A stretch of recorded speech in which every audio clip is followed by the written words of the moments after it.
진로를 선택하는 가장 올바른 선택. 진로 레시피. 안녕하세요. 진로 레시피입니다. 우리는 중국을 제조업의 공장 정도로 생각을 하지만 신제품 발표회 입장권을 10만 원 넘게 주고 사는 청년들이 있는 나라. 67명씩 한 아파트에 개미처럼 모여 살면서도 거대한 꿈을 꾸는 젊은이들이 있는 나라가 중국입니다. 80년대 출생 선배들 창업가들이 90년대 출생 후배 창업가들을 끌어주고 키워주는 문화가 있는 나라 중국. 무엇이 중국의 젊은이들을 움직이고 있는지, 어떻게 중국은 세계 제1위의 창업 국가가 되었는지 중국에 관한 이야기를 오늘 한번 진로 레시피에서 나눠보도록 하겠습니다. 오늘은 중국 전문가이신 윤재웅 연구원을 모셨습니다. 안녕하세요. 네, 안녕하세요. 지금 중국에서 공부하셨다고 말씀을 들었어요. 중국 청년들을 어떻게 좀 옆에서 보시기 어떠셨어요? 중국은 사실 제가 대학원에서 이렇게 경제학을 석사를 했지만 우리나라는 이제 대학 진학률이 막 7, 80% 굉장히 높잖아요. 근데 중국은 그렇게까지 높지는 않고 특히 중국의 유명 대학이라고 명문 대학이라고 하는 베이징대나 칭화대나 이런 대학교는 우리나라 서울대 이런 데랑 비교할 수 없을 만큼 엄청나게 들어가기 어렵고, 여기에 들어가기 위해서 13억 대 1이니까 경쟁률 자체도 각 성에서 난다 긴다. 그 성이라고 하면 한 9 정도? 이렇게 생각하면 되나요? 서울로 얘기하면 한 도? 그렇죠. 도라고 보면 되죠. 도에서 한 1, 2 정도 하는 친구들이 칭화대 가고 베이징 가는 거죠. 그렇죠. 엄청나구나. 그런 분들이랑 같이 공부하신 거죠? 그런 분들이랑도 같이 공부했지만 대학을 나오지 않은 또 수많은 또 사람들이 바로 고등학교나 이렇게 해서 바로 공장이나 이렇게 일을 하는 사람들 또 굉장히 많고, 하여튼 그렇기 때문에 워낙 다양한 이렇게 모습들이 있습니다. 그래서 중국에서 대학생들 중에 정말 공부 열심히 하고 정말 도서관에서 밤을 새면서 이렇게 하는 학생들도 봤고, 그게 아니라 정말 그 아침에 일찍 일어나서 바로 공장에 가서 일하고 밤에 늦게 돌아와서 이렇게 하는 어떤 그런 농민공들이라고 하죠. 이런 어떤 제조업 공장에 일하는 사람들도 봤고 해서 다양한 모습들이 이렇게 있는 것 같습니다. 근데 중국 같은 경우 대입 제도가 좀 다르다고 얘기를 들었어요. 공부하는 걸 그때 한 다큐멘터리에서 봤는데 정말 책을 외운다고 얘기를 들었는데 진짜인가요? 가보시니까? 그렇죠. 아직까지 사실 중국의 어떤 산업이라든지 경제가 굉장히 발전했지만 교육제도는 사실 예전에 어떤 그런 것들이 계속 이어지고 있는 것들이 많습니다. 특히 암기식 그런 걸로 해서 지금의 어떤 중국 정부나 이런 어떤 체제에 대한 어떤 이런 것들을 암기해야 되는 그런 것들이 굉장히 많고, 그렇기 때문에 지금 우리나라 이렇게 지금의 입장에서 볼 때는 너무 좀 암기식 아니면 좀 옛날식 교육이 아닌가 이런 것들도 있지만, 대학 교육만 들어와도 굉장히 또 여러 가지 예전에 이제 미국에서 공부하시던 교수님들을 많이 이렇게 초빙하고 또 이렇게 선진적인 어떤 교육 문화들을 이렇게 흡수하려는 이런 것들이 있어서 꽤 많이 이렇게 바뀌고 있는 건 사실입니다. 그럼 이제 청년들을 이제 많이 만나셨는데, 그 청년들이 이제 중국에 있는 청년들이 가장 선호하는 직업은 무엇인가요? 이 선호하는 직업도 사실 최근 들어서 꽤 많이 이제 바뀌고 있는데, 중국이 아직 이렇게 많이 발전하고 있다지만 여전히 국가가 이제 강한 국가의 힘이 강하다 보니까 공무원들이, 우리나라랑 마찬가지죠. 공무원들이 되려는 사람들이 굉장히 많아요. 우리나라랑 똑같네요. 네네. 공무원들이 꼭 국가 공무원뿐만 아니라 국영기업에 들어가는 국영기업에 국영기업이라고 하면 아시다시피 이렇게 중국은행이라든지 공상은행이라든지 이런 어떤 금융권, 그렇죠. 아니면 이렇게 그 페트로 차이나라든지 이런 어떤 에너지 기업들, 아니면 전력, 통신 이런 큰 좀 기업들의 공기업들이 이렇게 들어가고자 하는 어떤 사람들도 굉장히 많고, 그다음에 근데 이제 국영기업에 대한 어떤 거에 들어가려는 이유가 우리나라도 마찬가지겠지만 이게 그 티에판완이라고 철밥통이기 때문에 예전에 많이 들어갔거든요. 한번 들어가면 공무원을 그렇게 말해요? 그렇죠. 철밥통이라고 우리나라랑 똑같이 부르는데 한 번 들어가면 안 잘리니까 그러니까 쭉 다닐 수 있으니까. 근데 여기에 대한 인기가 이제 좀 시들해진 게 알리바바라든지 텐센트라든지 화웨이라든지 이런 어떤 민영 기업들이 굉장히 빠르게 이제 성장을 하면서 그리고 월급도 훨씬 더 많이 주기 때문에 국영 그 기업들보다 그렇죠. 많이 주기 신기하네. 때문에, 그리고 승진도 훨씬 빠르고 자기가 일을 한 다음에 거기서 일한 다음에 좋은 아이템을 가지고 창업하기도 훨씬 수월하고 하기 때문에 이제 과거에는 국영기업이나 어떤 공무원 쪽이 인기가 높았다면 지금도 물론 경쟁률은 굉장히 치열하지만 계속 이제 민영 기업들 쪽으로 이제 특히 IT라든지 또 금융이라든지 이런 쪽의 어떤 쪽으로 사람들이 선호하는 어떤 그런 것들이 바뀌고 있습니다. 아 그러면 청년들 같은 경우도 그런 입사를 하기 위해서 어떤 노력을 하나요? 우리나라랑 비슷한가요? 뭐 스펙을 쌓는다든지 이런 노력을 하나요? 제가 뭐 전부 다 이렇게 네. 그런 케이스를 다 알지는 못하지만 네네. 제가 이렇게 후단대학교에서 공부를 했는데 네네. 후단대는 어느 정도 중국에서 상당히 이제 네. 좀 명문대에 속합니다. 네. 근데 거기에서 이제 기업들이 이렇게 기업 채용회를 굉장히 자주 열어요. 기업 채용회를 네네네. 학교에 뭐 와가지고 네네. 이렇게 하기 때문에 그런 데서 이제 많이 이렇게 그러니까 수시로 이렇게 입사가 되는 거예요. 우리나라 삼성이나 현대처럼 대규모 공채 뭐 이런 것들이 있는 게 아니라 수시로 이렇게 뽑습니다. 거기는 사람들은. 회사가 네네네. 수시로 뽑고 거기를 하기 위해서 이제 자기 이제 이력서를 갖다 준비하는 거죠. 똑같구나. 이력서는 쓰는구나. 네네. 이력서를 준비하는데 우리나라처럼 막 자격증 무슨 증 막 이런 거에 목매기보다는 오히려 제가 이렇게 몇몇 이렇게 사람들하고 얘기해 보고 이렇게 느껴본 거로는 자기의 어떤 경험들이 굉장히 중요해요. 그러니까 인턴도 굉장히 많이 할 뿐만 아니라 중국은 굉장히 요즘 들어서 창업이라든지 이런 것들이 굉장히 활성화가 돼 있잖아요. 그래서 자기가 있던 어떤 창업이라든지 어떤 그런 아이템을 갖다가 어떤 걸 생각하고 있든지에 대한 경험들 뭐 이런 것들을 굉장히 좀 높게 이렇게 이력서에다 그런 걸 써요. 네네네. 대학교 때 이런 활동을 했었고 네네네. 제가 아까 인트로에서 말씀을 좀 드렸는데 중국이 저도 이거 조사하면서 알았는데 창업 1위 국가더라고요. 네. 그 청년들이 이제 입사도 많이 하지만 창업도 정말 많이 하는 것 같아요.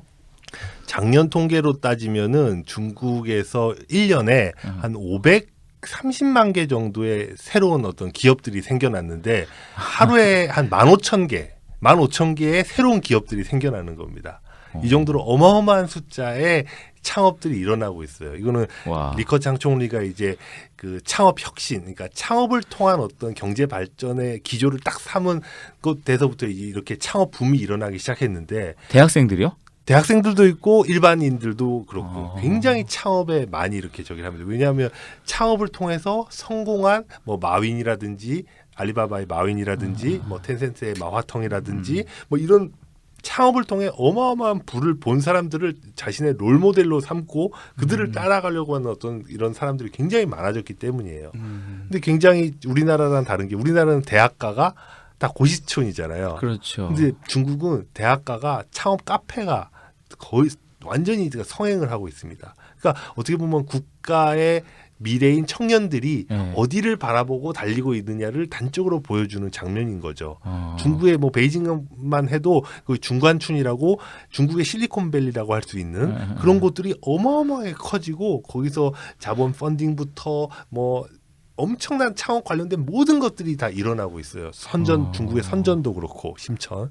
그렇기 때문에 중국에서는 이런 어떤 창업 열풍이 지금 불면서 특히 4차 산업혁명 시대에 그런 어떤 창업에서의 어떤 신기술 개발, 혁신 이런 것들의 어떤 요람이 되고 있습니다. 그래서 저는 이런 어떤 중국의 향후의 어떤 경제 발전이나 이런 거에 있어서 지금 중국에서 일어나고 있는 창업 열풍 이 속에서 어떤 발견되는 기술, 혁신 이런 것들이 향후 10년, 20년 중국을 먹여 살릴 거라고 이렇게 생각을 하고 있습니다.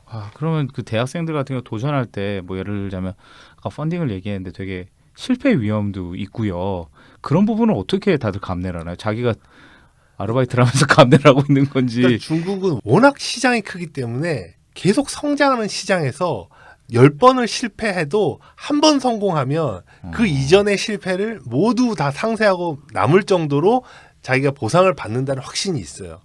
그리고 니치 마켓이라고 하죠. 틈새 시장이 우리나라 주력 시장보다 큰 경우가 굉장히 많습니다. 인구가 많으니까. 그렇죠. 인구가 많다 보니까 어떤 사소한 어떤 틈새 시장 아이템이라 하더라도 그것이 갖고 있는 어떤 어떤 마켓이 우리가 상상하는 것과 전혀 다르다는 거죠. 그래서 이제 중국에서는 그렇게 해서 신흥 부자들이 어마어마하게 매일 막 속출하고 있는 겁니다.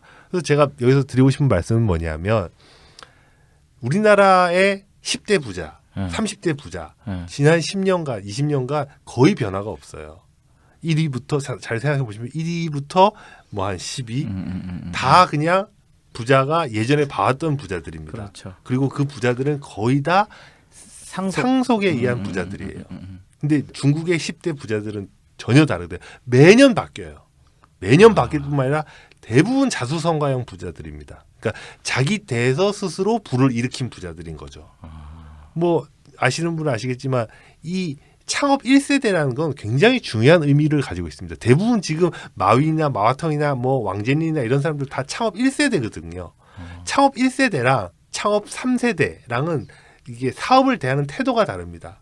창업 1세대는 어쨌거나 위험을 감수하면서도 공격적으로 사업을 확장해 나가고 자신들의 어떤 사업 기반을 넓히기 위한 굉장히 진취적인 기업가 정신으로 충만해 있는 사람들이 대부분이에요.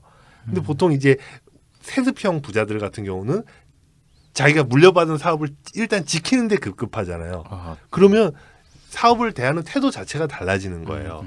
그런 어떤 부자 순위에서도 중국 기업의 어떤 역동성, 중국 경제의 어떤 역속성을 저희가 볼 수 있는 겁니다. 그러니까 미국 같은 경우에도 예전에 하버드 대학 졸업생들 해가지고 이제 뭐 상위, 뭐 1등부터 뭐 상위 제일 높은 등수에 있는 친구들은 창업을 하고 그 다음에 있는 친구들은 월스트리트를 가고 그래서 제일 마중에 있는 친구들이 좀 그러니까 그 졸업 성적이 낮은 친구들이 교수를 한다 막 이런 우스갯소리가 있었어요. 네네. 근데 이제 그럼 중국에 있는 대학 같은 경우에도 좀 이렇게 성적이 좋거나 좀 이렇게 도전적인 친구들이 도전을 더 많이 하는 건지. 아니면 그냥 부자가 되고 싶은 열망으로 하는 건지 좀 궁금하긴 합니다. 아직까지 뭐 중국에서 미국처럼 그렇게까지 막 상위에 있는 사람들이 막 창업에 뛰어들고 있다 그렇게까지 보기는 어렵습니다. 단적인 예로 작년에 있었던 어떤 그 조사를 살펴보면요, 그 베이징 대학교에서 1년에 한 7,600명 정도가 졸업을 하거든요. 졸업을 하는데 그 중에 한 34% 정도가 국유기업을 가요. 국영기업. 국가에 많이 간다. 예. 그리고 한 20% 정도가 아까 말씀드린 민영 기업을 가고, 공무원이 더 많네요. 네네. 한 15%는 아까 말씀드린 국가 공무원, 국가 기관에 이렇게 가고, 한 3% 정도가 창업을 합니다. 창업을. 근데 아직까지 그 비율은 굉장히 작죠. 그리고 네. 이 창업을 하는 것에서도 반드시 뭐 가장 뛰어난 인재가 간다고 아직 뭐 보기는 어렵지만, 뛰어난 인재들이 특히 그 그러니까 IT 공학 분야라든지 아니면 경영, 금융 이쪽에 있는 사람들이 그 창업 전선에 뛰어들어서 성공 신화를 만드는 사례가 굉장히 늘어나고 있고, 그런 어떤 붐이 일어나서 이런 부분에서 이제 자기 동료라든지 자기 네네. 후배들을 끌어주면서 같이 이렇게 기업을 키워나가는 어떤 사례들이 굉장히 빠르게 늘어나고 있는 것만은 사실입니다. 아 그러면 그런 문화, 그러니까 창업이라고 하는 건 문화가 있어야 되잖아요. 그렇죠. 네. 그런 문화도 이렇게 왠지 이제 제가 뭐 아까 창업 카페를 얘기하셨어요. 네네. 그게 뭐 이렇게 막 회의하고 있고 막 이런 어떤 문화가 있어야 될 것 같은데 그런 문화는 어떻게 잘 만들어져 있는 상태인가요? 네, 그런 문화는 사실 굉장히 중국의 어떤 경제 발전 단계와는 좀 안 어울릴 정도로 빨리 발전해 있어요. 그래요.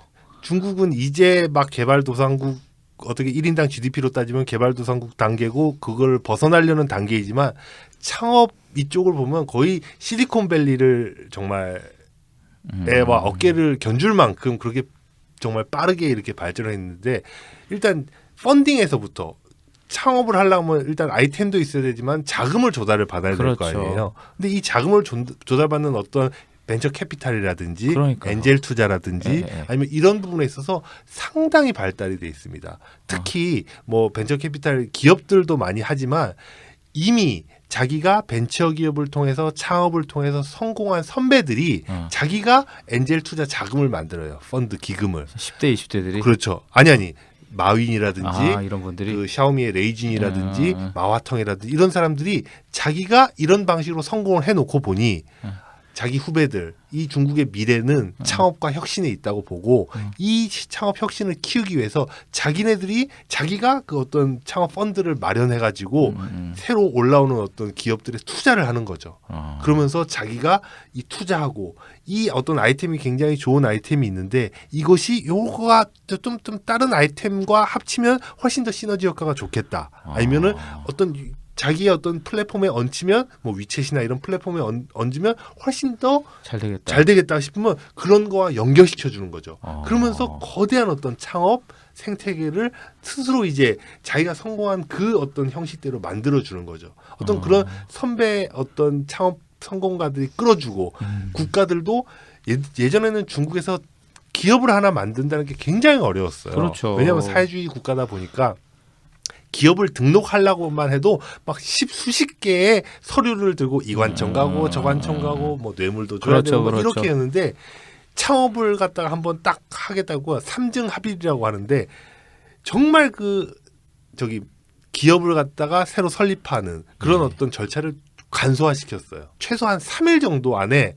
기업 설립이 가능하도록 그런 행정 절차를 대폭 간소화하고 그 자본금 최소 규정도 1원인가 그러니까 1위안인가 10위안인가 그 정도로 최소한으로 낮춰가지고 사람들이 누구나 손쉽게 창업할 수 있도록 이렇게 하는 어떤 행정적 아니면 아까 말씀드린 그런 창업 생태계 그런 것들이 계속 빠르게 어떤 만들어지고 있고 성숙되고 있다라고 보시면 됩니다. 그래서 이제 아까 어떤 데이터를 말씀해 줄 때 어떤 공무원이 되고 싶은 비율, 민영 기업으로 가는 비율 이런 말씀하셨는데 이제 그 중에 3%라고 말씀하셨어요. 창업을 하는 졸업생 네네. 베이직인대 네네네. 같은 경우 3%라고 하셨는데 그게 점점 좀 늘어날까요?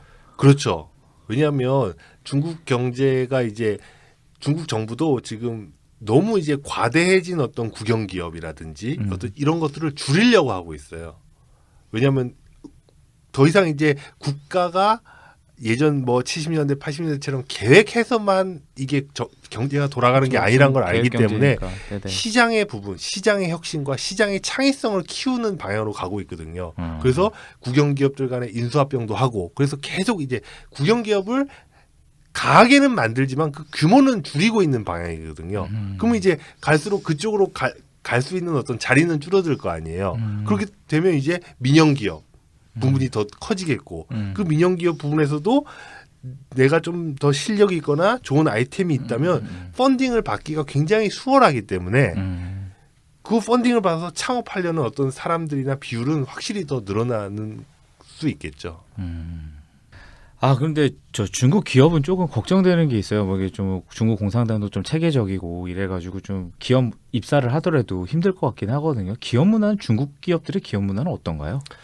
뭐 이렇게 일괄적으로 이렇게 다 얘기하기는 어렵지만 예를 들어서 지금 중국에서 굉장히 이렇게 영향이 커지고 있는 뭐 알리바바라든지 텐센트라든지 이렇게 중국의 어떤 혁신을 이끌고 있는 기업들의 문화는 여러분들이 생각하는 것보다 훨씬 더 개방적이고 평등하고 굉장히 어떤 그런 서로 토론하는 문화가 굉장히 단단하게 자리를 잡고 있습니다.